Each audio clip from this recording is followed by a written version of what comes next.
be going. Now, my thought is, he's British, you're standing on the side of the road, you're thinking it's going one direction, it's going the other, so he's maybe just made that mistake. Right. I got nightmares in my head, I fear thoughts build up until I can't hear. My mind fills up into a creature, and it haunts me somewhere much deeper. I got nightmares in my head, I fear. Hello and welcome to True Crime Rocket Science, the most authentic voice in true crime. Tenerife isn't the UK. Seems obvious, doesn't it? The British drive on the left, and so when waiting for a bus stop on your side of the road tends to mean buses are heading in the direction on the same side of the road, right? And Jay may have assumed, as the ITV presenter speculates, that since the bus stop was on the same side as the Airbnb side, that taking him home would be with the flow of traffic. In other words, up the road. Of course, Tenerife isn't the UK. Now, obviously, if he had tried to do this trip late in the day, he may have seen more cars and been more aware of what is actually going on. In other words, if there was more traffic, he would have clicked that, oh, okay, this is actually how the flow of traffic is. And because the Spanish and those in Tenerife drive on the other side of the road, the right-hand side, to Britain and, of course, South Africa as well. And also, I think because it was Jay's first time on his own in a foreign country, this sort of thing possibly just wouldn't occur to him because he wasn't driving. Because he wasn't even sitting. We heard this from Mark Williams-Thomas saying that he was sitting in the back. So he probably wouldn't have been that focused on the whole driving side of thing. And also he was sleep deprived. It was dark. When he was driving, it was late at night as well. And so, he was slightly compromised cognitively the next morning.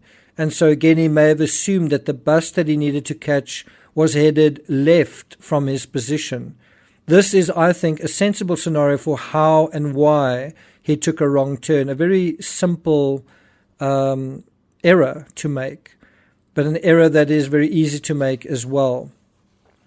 Now, before we continue with this analysis, I want to share an example where I almost lost my life walking from New York to Central Park. Just share a little bit of a detail regarding that.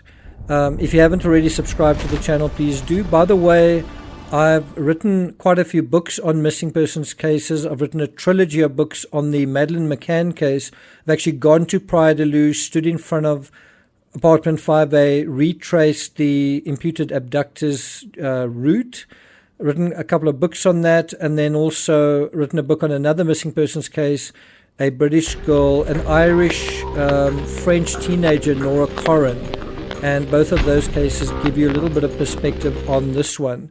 So if you looking for a credible scientist, essentially, if you're looking for someone who has been around the block in terms of true crime, not a TikToker that's dealing with their first true crime case or something, you could do worse. You could do worse. If you're enjoying this analysis, please like, share, leave a comment. You can also hit the thanks button, and let's get started.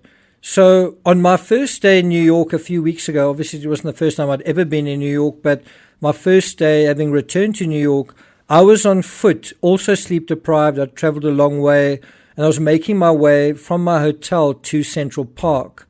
And I was also walking a route that I'd walked before, past Bryant Park and on and on.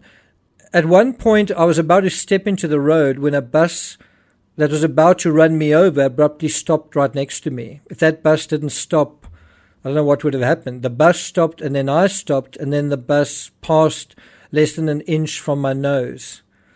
Now, I know America quite well. I've rented vehicles. I've been around America, but every now and then you forget that the protocols that you used to, you kind of on an automatic setting.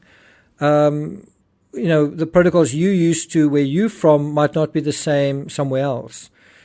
And I was walking in a kind of daydream, taking in the massive scenery of Manhattan, just as I imagine Jay was in this part of Tenerife, taking in the spectacular the stupendous backdrop of these astonishing volcanic massives. And this is why, for a moment, I forgot the flow of traffic in front of me was coming from my left rather than the right, from right to left, as it would in my country and also in Britain. And so I think it's easy to imagine him making this elementary mistake. And this is the seventh clue we all missed. From there, it was a comedy of errors, or really a tragedy. One mistake compounding another, on and on. Now, ordinarily, it's not the end of the world. You take a wrong turn, you just correct it. But if the terrain is treacherous, and if you're on your own, and if you're hungry and thirsty, and if you don't catch a break, for example, when I was walking, I did have my phone charged, and I did have people around me that could have helped me, but I could also have been a little bit unluckier than I was. If you're not dressed for the weather extremes, and worst of all, if your cell phone no longer works, the risk of coming to harm compounds. I'm saying in this setting where Jay was, you make a mistake like that, and then you make another one, and then you make another one, and then you make another one. You don't charge your phone, you don't dress appropriately, you don't make sure you deal with your hunger and thirst, you don't make absolutely sure how far it is to your destination. Well, the risk of coming to harm compounds. It doesn't just increase or escalate because you are alone in a remote setting, the stakes are so much greater. And so the danger compounds. As soon as you walk off that road, the danger compounds even more because you're lost. And every step you're taking is taking you deeper into this compounding situation. Does that make sense? I'm not going to take it further than that. Just a reminder that tomorrow the Alec Baldwin trial starts, and I'll be doing live coverage of that trial. If you're interested, I've got a playlist. I'll put it in the description. I think over 100 videos. I was one of the few YouTube channels that recognized the legal case when I think a lot of people thought it's just an accident, no one's to blame, there's no legal case here, and it's never going to see the inside of a courtroom. Well, wrong on all of those counts. The armorer has already been convicted and sentenced, and now we're going to see whether the big tamale, the big kahuna, is going to get his comeuppance as well. Guess you'd like to see the big tamale, huh? Follow me. Will we see a very different outcome to this moneyed celebrity compared to the poor armorer, the armorer who is a lot younger and lesser known than her counterpart in this particular case? Well, I guess we're going to find out. Thank you for listening, and I'll see you guys next time.